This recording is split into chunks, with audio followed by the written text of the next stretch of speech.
Greetings, my name is Takshala Thisera and I'm a graduate student at the University of Massachusetts Amherst.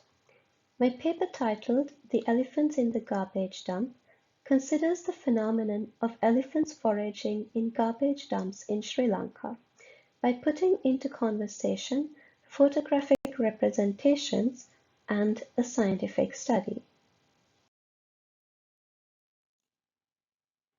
The winning entry of the 2020 Royal Society of Biology's International Photographic Contest depicted a herd of elephants foraging food in a large garbage dump in eastern Sri Lanka by Thamarpalan Tilaksen.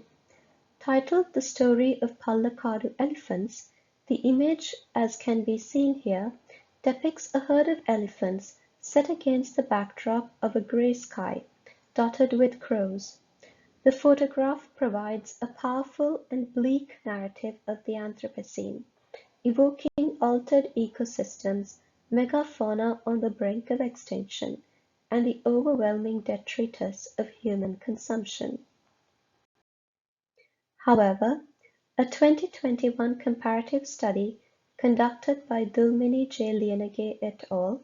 Between forest foraging elephants and garbage foraging elephants in southern Sri Lanka found that not only were the latter highly selective in avoiding anthropogenic items such as polythene, but they also demonstrated better overall physical health than the former.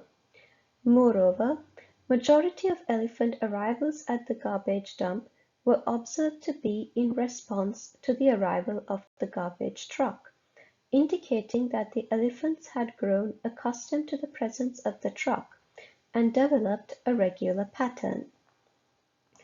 Juxtaposing Tilaksen's photograph with the findings of Lianage et al., I propose a reading of the elephants in the garbage dump as both indicative of an emergent environment and as a provocation to reconceptualize our understandings of the natural, of garbage or waste, and also of elephants as active co-creators of environments. The garbage foraging elephants thus provide a means of understanding both the problems and the possibilities of a seemingly bleak environment of the Anthropocene. As Dan Wiley notes, I quote, "The world is awash with images of elephants. For every living lumbering pachyderm, there must be at least one poem, story, novel, coffee table tome, or television documentary. 100 statues, 1,000 paintings, 10,000s of tourist trinkets, millions of postcards and advertising logos. There is no dearth of elephant images or other forms of pachyderm representations. Nevertheless, Tilaksen's photographs have immense affective appeal. Speaking of his images, Tilaksen states, "It's not a problem that affects only elephants. Their changing lifestyle affects the entire ecosystem. Just look at these photographs. You will feel sad and ashamed when you see these giants rummaging in the garbage." End quote. The elephants provide increased visibility to the detritus of human consumption. Garbage, that which we would prefer to relegate to the outskirts of civilization, away from sight. However, in this case, the outskirts of the city also happen to be the margins of a protected wilderness space, marked as such by legal proclamation and state-governed practices. The affective appeal of the images and their ability to elicit shame is dependent on dominant negative associations with garbage and sociocultural understandings of elephants as charismatic megafauna. The images play on the one hand on what Mehita Ikani calls a growing awareness about the moral implications of that rubbish. On the other, they work by playing on notions of elephants as charismatic megafauna ideally existing in wilderness spaces. Non-human life forms, especially in the form of microbes, have always been associated with garbage. A more visible species associated with rubbish, the crows that dot the sky in Tilakshan's photographs, garner little attention, remaining unremarkable although visible. The crows, in other words, do not appear to be out of place. The elephants, on the contrary, are strikingly so, as can be seen in this photograph belonging to the same series by Tilakshan. The central focus is on two adult elephants. The garbage is clearly identifiable polythene and plastic elements in the foreground of the image acutely convey the sense that the elephants are out of place. The background shows a hazy forested area, almost evoking the sense of a more natural space, receding not only in space but also in time, as the detritus of human consumption takes over as the visible physical manifestation of the Anthropocene. Gay Hawkins posits that certain narratives of environmentalism infuse waste with, I quote, a metaphysical dimension that makes it stand for death, end quote. This is not to deny that anthropogenic waste poses a threat to wildlife and other animals. Such non-human foraging practices and their effects have garnered considerable research. For instance, a study conducted by Katlan et al. In Uttarakhand in North India during the peak tourist season in 2018 characterized elephants as gulpers, that is, animals who were incapable of separating plastic from food. However, recent research conducted by Lianage et al. In a garbage dump in southern Sri Lanka in Udakandara found that the elephants studied were highly selective in their feeding practices, only incidentally consuming anthropogenic material.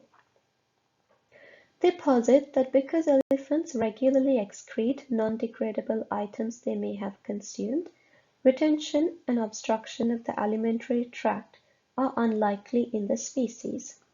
Not only did the elephants studied show considerable dexterity in separating food from plastic and other non-edible matter, but their behavioral patterns also indicate an active, as well as selective, engagement with the garbage dump as a source of food. 80% of the elephant arrivals occurred within 10 minutes before and 30 minutes after the arrival of the garbage truck, suggesting a preference for fresh garbage.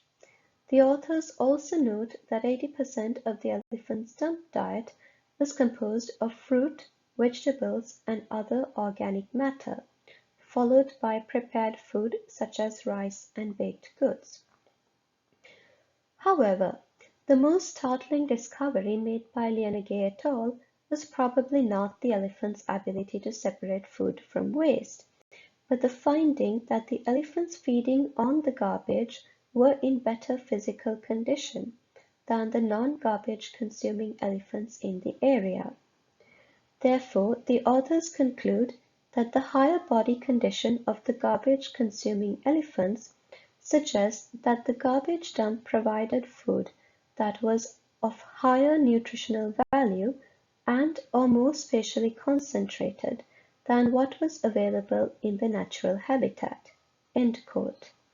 Thus, far from being a material or even symbolic means of death, the garbage dump is transformed by the foraging practices of the elephants into an invitation to reconceptualize that which we call natural habitat, as well as our understanding of both elephants and garbage.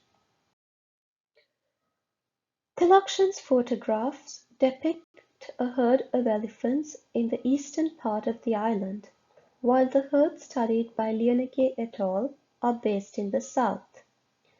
Due to intense habitat fragmentation, it is quite unlikely that the ranges of the two herds overlap.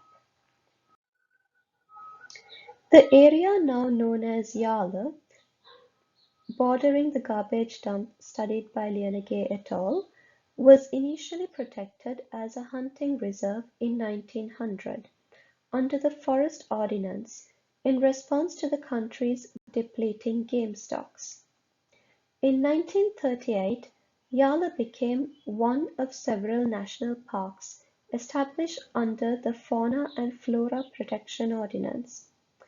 Thus, the national parks considered the supposed natural habitat of the elephants are as much a creation of colonial-era legislation as is state involvement in the local garbage disposal system. The history of the transformation of hunting reserves into national parks reflects the changing historical socio-cultural value attached to non-human animals and their habitats.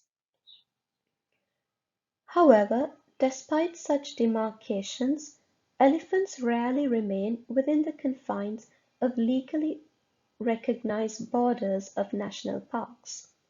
On the contrary, while these boundaries have remained mostly static and position the elephants as objects to be looked at as well as endangered species to be protected, the findings of Lienege et al.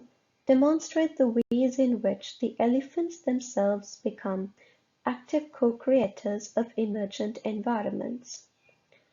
Lienege et al. Concluded that the elephants only ate at the dump for part of the time, and continued to forage elsewhere for the major part of the day, a highly probable conclusion given that elephants feed for an average of 18 hours a day.